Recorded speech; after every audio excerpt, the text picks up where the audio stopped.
When I was young, I thought my country was the best on the planet. And I grew up singing a song called Nothing to Envy. And I was very proud. In school, we spent a lot of time studying the history of Kim Il-sung, but we never learned much about the outside world. Except that America, South Korea, Japan are the enemies. Although I often wondered about the outside world, I thought I would spend the entire my life in North Korea until everything suddenly changed. When I was 7 years old, I saw my first public execution. But I thought my life in North Korea was normal. My family was not poor, and myself had never experienced hunger. But one day in 1995, my mom brought home a letter from a Caucasus sister. It read, "When you read this, our 5 family members will not exist in this world because we haven't eaten for the past week. We are lying on the floor together, and our bodies are so weak. We are waiting to die." I was so shocked. This was the first time I heard that people in my country were suffering. Soon after, when I was walking past the train station, I saw something terrible that still can't erase from my memory. A lifeless woman was lying on the ground, while an emaciated child in her arms just stared helplessly at his mother's face. But nobody helped them because they were so focused on taking care of themselves and their families. A huge famine hit North Korea in the mid-1990s. Ultimately, more than 1 million North Koreans died during the famine, and many only survived by eating grass, bugs, and tree bark. Power outages also become more and more frequent, so everything around me was completely dark at night, except for the sea of lights in China, just across the river from my home. I always wondered why they had lights, but we didn't. This is a satellite picture showing North Korea at night compared to neighbors. This is the Amnok River, which serves as a part of the border between North Korea and China. As you can see, the river can be very narrow at certain points, allowing North Koreans to secretly cross. But many died. Sometimes I saw dead bodies floating down the river. I can't reveal many details how I left North Korea, but I only can say that during dark years of the famine, I was sent to China to live with distant relatives. But I only thought that I would be separated from my family for a short time. I could have never imagined that it would take 14 years to live together. In China, it was hard living as a young girl without my family. I had no ideas what life was going to be like as North Korean refugees. But I soon learned it's not only extremely difficult, it's also very dangerous. Since North Korean refugees are considered in China as illegal migrants, so I was living in a constant fear that my identity could be revealed and I'd be repatriated to a horrible fate back in North Korea. One day, my worst nightmare came true when I was caught by the Chinese police and brought to the police station for interrogation. Someone had accused me of being North Korean, so they tested my Chinese language abilities and asked me tons of questions. I was so scared. I thought my heart was going to explode. If anything seemed unnatural, I could be imprisoned and repatriated. I thought my life was over. But I managed to control all the emotions inside me and answer the questions. After they finished questioning me, one officer said to another, "This was a false report. She's not North Korean." And they let me go. It was a miracle.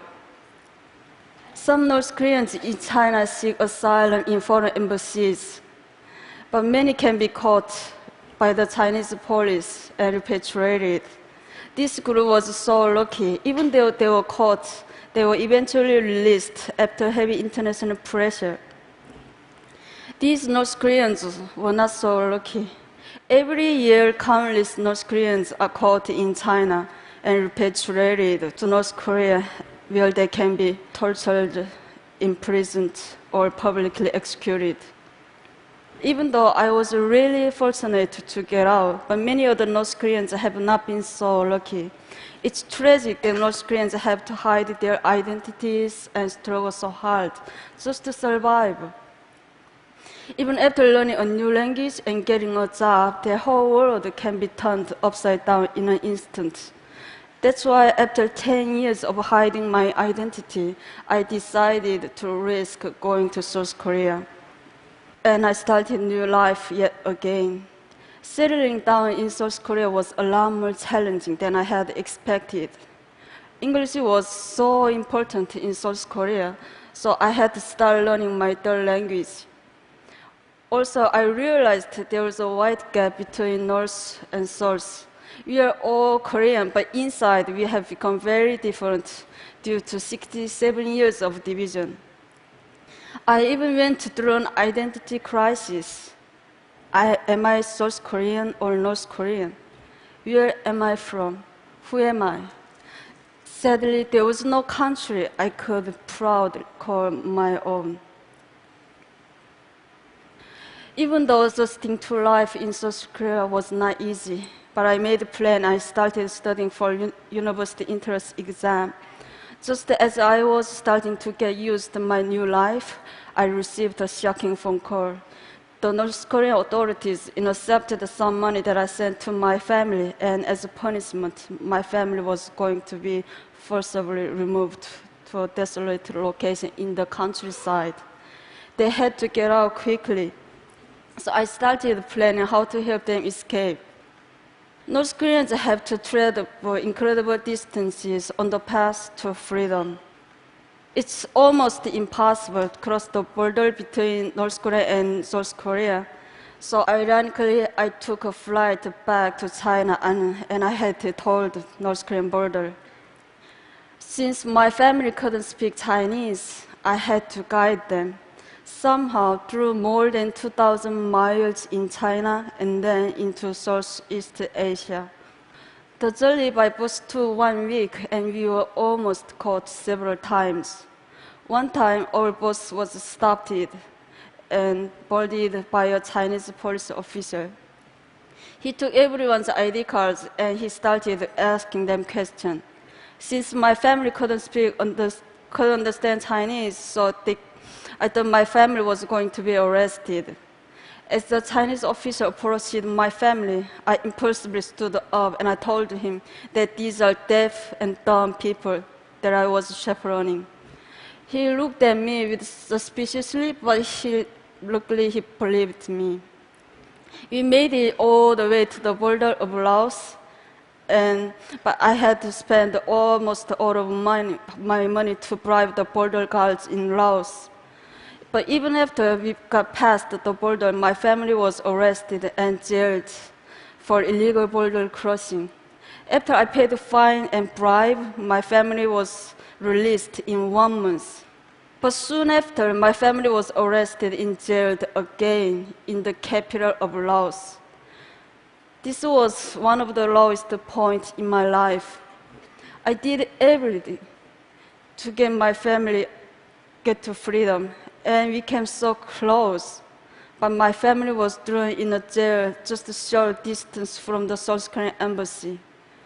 I went back and forth between the immigration office and the police station, desperately trying to get my family out.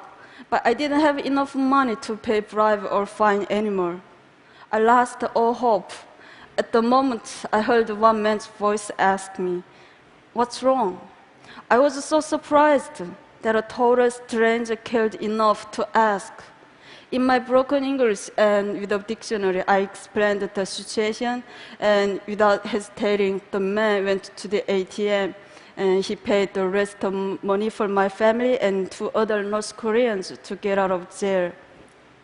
I thanked him with all my heart and I asked him, "Why are you helping me?" "I'm not helping you," he said. "I'm helping North Korean people."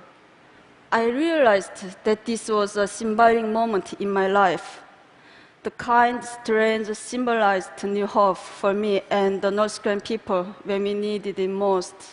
And he showed me the kindness of strangers and the support of the international community are truly the rays of hope when North Korean people need. Eventually, after our long journey, my family and I were reunited in South Korea. But getting to freedom is only half the battle. Many North Koreans are separated from their families, and when they arrive in a new country, they start with little or no money. So we can benefit from international community for education, English language training, job training, and more.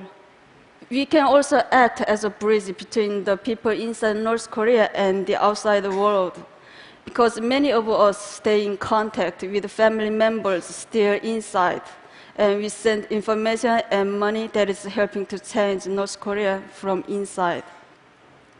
I've been so lucky to receive so much help and inspiration in my life. So I want to help give aspiring North Koreans a chance to prosper with international support. I'm confident that we will see more and more North Koreans succeeding all over the world, including the TED stage. Thank you.